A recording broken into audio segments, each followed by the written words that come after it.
अच्छा स्टूडेंट्स, इस video lecture में हम क्वार्टाइल्स को ज़रा डिस्कस करते हैं कि आखिर क्वार्टाइल्स क्या होते हैं। और क्वार्टाइल्स में हमारे पास 3 क्वार्टाइल्स जनरली होते हैं जिसको हम कहते हैं फर्स्ट क्वार्टाइल। अच्छा, फर्स्ट क्वार्टाइल जो है ना, इसको Q1 भी कहा जाता है। उसके बाद सेकंड क्वार्टाइल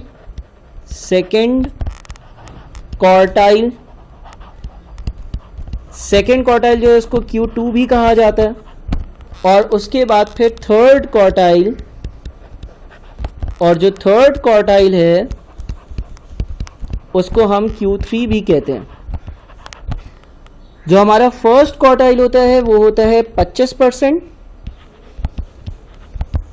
और इसको हम लोअर क्वार्टाइल भी कहते हैं।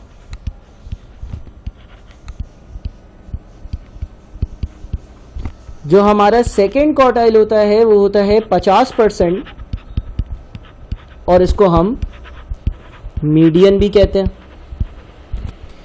जो हमारा थर्ड क्वार्टाइल होता है ये होता है 75%, और इसको हम अपर क्वार्टाइल भी कहते हैं।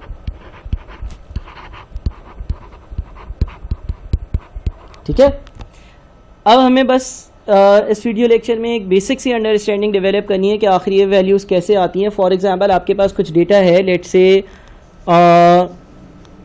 आपने 20 मार्क्स का एक टेस्ट कंडक्ट किया। जो बच्चों के मार्क्स आए वो थे 3, 8, 12, 14, 16, 18, 20। ठीक है। अब सेकेंड क्वार्टाइल 50% या मीडियन का मतलब मिड वैल्यू, तो सेकेंड क्वार्टाइल Q2 50% या मीडियन इस डेटा का हो जाएगा 14, बिकॉज टोटल कितनी वैल्यूज़ है? 7 वैल्यूज़ है। 3 वैल्यूज़ लेफ्ट और 3 वैल्यूज़ राइट पर छोड़ देते हो तो बीच वाली वैल्यू जो है वो 14 है। ये हमारा Q2 है, ये हमारा मीडियन है। इसके बाद लेफ्ट पे 3 चीज़ें हैं, राइट पर 3 चीज़ें हैं। जो लेफ्ट पर 3 चीज़ें हैं 3, 8 और 12, इसका जो सेंटर है, जो लेफ्ट पर 3 चीज़ें हैं, जो लेफ्ट साइड पर 3 चीज़ें हैं, इसका जो सेंटर है वो सेंटर है 8।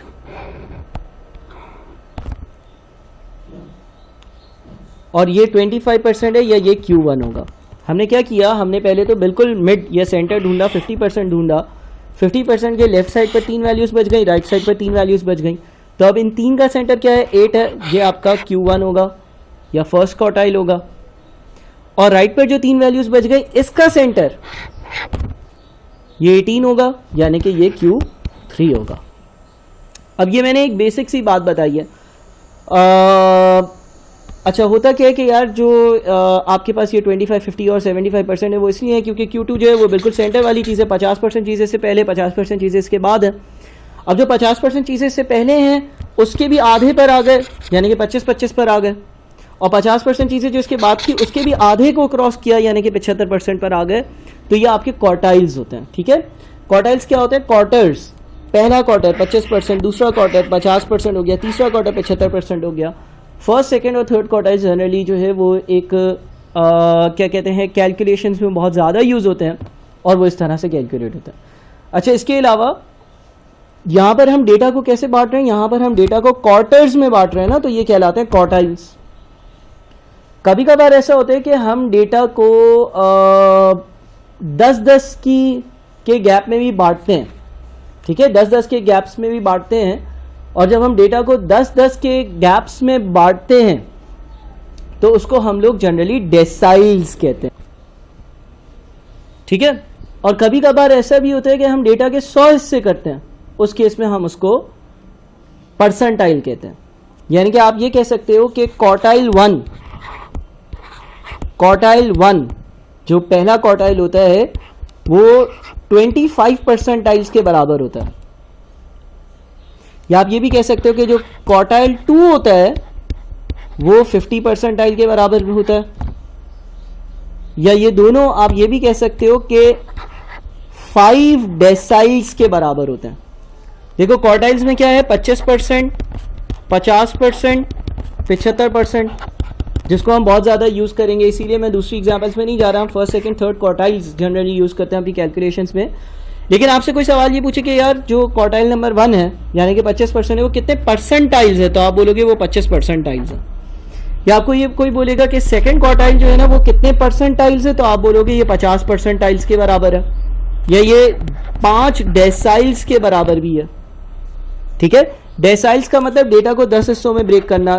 10% डेसाइल 1 होगा, 20% सेकेंड डेसाइल होगा, 30% थर्ड डेसाइल होगा।